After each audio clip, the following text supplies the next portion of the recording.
kabombo ay nakita diri sa may banwa sa Dinalbagan sa proper ginayon. Halin kita pag-ulang gid sa infirmary kag didto ang isa ka bangkay pagid sa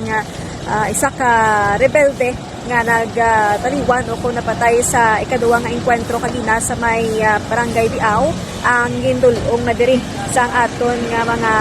soldado kag sa tanan no nga mga nagapamati o kung nagahulat sang update naton may ara sang duhana or duha ka mga rebelde ang gibawian sang kabuhi sa nagluntad nga engkwentro umalin sang las 2 ang kaagahon tubtob sang oras sang hapon kag sini gabi amo lang ang ining pagdulong man sa ikaduha nga bangkay nga isa man ka lalaki. So update man naton diri ang background sa ining napatay sa dason na lang nga